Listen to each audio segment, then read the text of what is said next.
ऐसे एस्पिरेंट जो गेट का प्रिपरेशन कर रहे हैं तो आप क्या गुरु मंत्र देंगे? अड्डा 247 में जो पीवाईक्यूज दिए रहते हैं तो वो बहुत हेल्पफुल रहता है। बैकग्राउंड क्या है? आप मम्मी आंगनबाड़ी में है। गेट के साथ स्विच करने में आपको टफनेस फील हुई? मैंने मिस्टेक कर दी। हेलो एवरीबॉडी, मैं हूं अनंत शेखर वशिष्ठ और स्वागत करता हूं आपके इस प्यारे से चैनल इंजीनियर्स अड्डा 247 पर। आज हम मिलने वाले हैं एक मल्टी डायमेंशनल पर्सनैलिटी के साथ जिन्होंने हर जगह पर अपने झंडे गाड़ करके दिखाए हैं। लेकिन इतना इजी भी नहीं होता है ऐसी मल्टी डायमेंशनल पर्सनैलिटी बन पाना।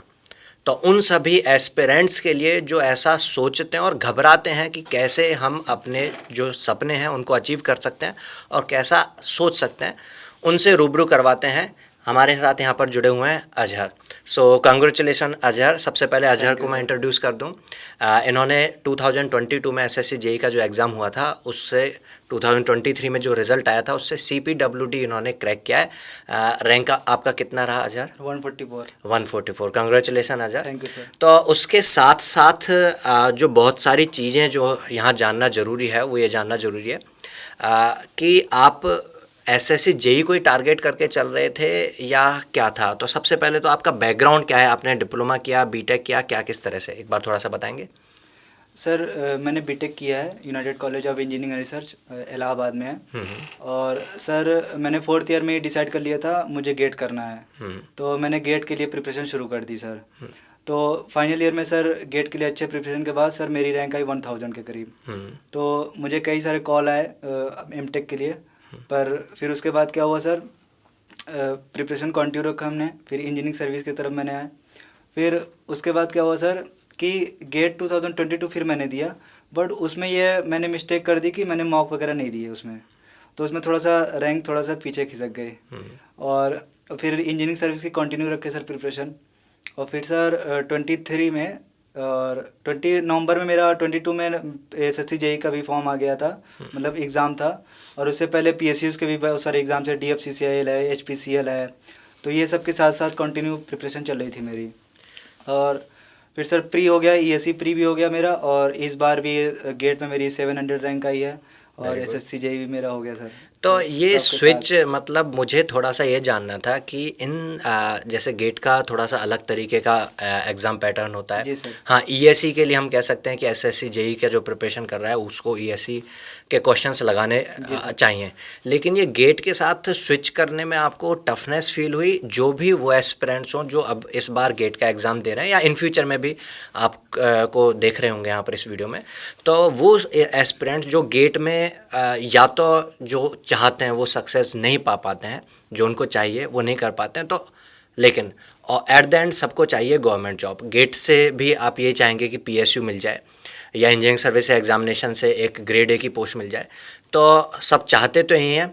तो ऐसे एस्पिरेंट जो गेट का प्रिपरेशन कर रहे हैं लेकिन वहाँ उतना सक्सेसफुल नहीं हो पाते हैं, उनको आप क्या गुरु मंत्र ऐसा देंगे कि एसएससी जेई का एग्ज़ाम में और वो आपकी तरह से सक्सेसफुल हो जाएं? सर अगर वो अभी ड्यूरिंग बीटेक कर रहा है, अभी फाइन पास आउट नहीं हुआ है, तो मैं ये सजेस्ट करूँगा तो टेक्स्ट बुक जो भी मिलती है वो जो सिलेबस में रहता है, जो भी बीटेक के सिलेबस में रहता है, तो टेक्स्ट बुक को अच्छे से पढ़िए। मतलब बुक्स जो टेक्स्ट बुक्स हैं उनको अच्छे से डीप में पढ़ें। और उसके साथ ही साथ गेट के PYQs और एसएससी जेई या ESE के PYQs भी लगाते रहिए। जैसे मेरा क्या था ना, टेक्स्ट बुक पे मेरा ज़्यादा फोकस था और मेरा गेट का कंसेप्ट भी उससे बिल्डअप हो रहा था, क्योंकि गेट का ओरिएंटेड मेरा पूरा PYQ था उस पर। और साथ ही साथ जो मल्टी डायमेंशनल चीज़ें टेक्स्ट बुक में ना, वो थ्योरी पार्ट जो एसएससी में ज़्यादा पूछी जाती है वो मेरा कवर अप हो रहा था। तो मुझे इंजीनियरिंग सर्विस में बस PYQ लगाना पड़ा, तो उसमें ज़्यादा हमको टफ नहीं लगा, हमको स्विच करने में आसानी हुई। अगर आप टाइम है आपके पास तो टेक्स्ट बुक पढ़िए, वो बेस्ट तरीका है। मतलब जो बुक्स हैं उन्हीं को डीप में जाकर के पढ़िए, डीप में जाकर के पढ़िए। और उसमें अगर शॉर्ट नोट्स पॉसिबल हो तो बना लीजिए। और अब तो ये हो गया है कि कई सारी PSUs भी अपना CBT लेने लगी है। तो क्या करिए आप कि जो रिसेंट के पेपर्स हैं उसको एक साइड में रख लीजिए। अगर कोई ऐप हो या टॉपिक वाइज सिग्रीगेट जहाँ पर हो वो एनालाइज करिए, और जो भी टॉपिक पढ़िए उससे मल्टी डायमेंशनल थोड़ा लगाइए क्वेश्चन। गेट की भी लगाइए, ESE की भी लगाइए। तो और ये SSC जेई या कुछ भी हो तो आपकी कंप्लीट प्रिपरेशन रहेगी, कोई भी एग्जाम आएगा आप क्रैक कर लेंगे। ये मतलब आप अपने इंटीग्रेटेड प्रिपरेशन अपना सब्जेक्ट पढ़िए और उस सब्जेक्ट से रिलेटेड जितने भी एग्जाम्स हैं उनके प्रीवियस ईयर क्वेश्चंस को आप सॉल्व कर लीजिए, सॉल्व करते रहिए, थोड़ा थोड़ा देखते रहिए क्या पैटर्न आ रहा है। भले आप क्वेश्चन सॉल्व ना करिए, पर आइडिया लग जाए कि हाँ इस टाइप का क्वेश्चन एसएससी जेईई पूछता है, तो उस तरीके से अपने नोट्स में ऐड कर लें कि ये चीज़ इंपॉर्टेंट है। जैसे फैक्चुअल चीज़ें ज़्यादा पूछी जाती है और गेट में बहुत कंसेप्चुअल चीज़ें रहती है, तो थोड़ा सा फैक्चुअल डेटा भी उठा के डाल दिया उसमें नोट्स में, तो एक बार जब रिवाइज करेंगे ना तो गेट का तो रिवाइज हो ही रहा है। तो जैसे एसएससी जेईई भी दे रहे हैं तो गेट का ऑलरेडी रिवाइज है, और जो छोटा बुलेट पॉइंट का जो डेटा वगैरह वो पढ़ लिया तो हमारा एसएससी जेईई भी कंप्लीट हो गया। बिल्कुल बिल्कुल। तो इस तरीके से दोनों प्रिपरेशन इंटीग्रेटेड वे में चलिए आप। तो यहाँ पर मैं व्यूअर्स को ये बताना चाहूँगा, जैसा कि अजहर ने सजेस्ट किया, अड्डा 247 की ऐप पर बिल्कुल फ्री ऑफ कॉस्ट जो है टॉपिक्स जो है उनके क्वेश्चंस मिलते हैं, तो वो भी प्रैक्टिस करने के लिए हेल्पफुल हो जाता है। तो आपको अड्डा 247 के भी कंटेंट्स या यहाँ यूट्यूब पर जो सेशंस हुए हैं उनसे कुछ हेल्प मिला अपने इस प्रिपरेशन के लिए? अड्डा 247 में जो PYQs दिए रहते हैं तो वो बहुत हेल्पफुल रहता है, उसमें टॉपिक वाइज आ जाता है, बाद में सोल्यूशन जो मिलता है उसमें बुक मार्क वगैरह का भी ऑप्शन रहता है। एक आप वो रीजनिंग का और बता रहे थे कि वो स्पीड बढ़ाने के लिए। हाँ, और रीजनिंग का सर एक संजीव सर हैं आपके ही अड्डा चैनल पे, उनका यूट्यूब पे कई सारे सेशन पढ़े हैं टॉपिक वाइज, बैंकिंग के लिए ज़्यादा पढ़ाते हैं, तो हमने वहाँ से प्रैक्टिस करे, थोड़ा एडवांस लेवल भी है। और GA वगैरह करंट अफेयर वगैरह के लिए आशुतोष सर हैं, उनका मंथली लास्ट 6 मंथ का आ जाता है, तो भी देख ले रहे हैं तो सफिशिएंट रहता है, करंट अफेयर के लिए ज़्यादा पढ़ना है नहीं। तो नॉन टेक का भी ये हेल्पफुल हुआ अड्डा से, बहुत हेल्पफुल है। तो यहाँ पर जो भी व्यूअर्स हैं उनको सीखने के लिए ये मिलता है कि आप मल्टी डायमेंशनली अगर अपनी प्रिपरेशन को शुरुआत से जारी रखेंगे तो डेफिनेटली आपको सक्सेस मिल ही जाएगी।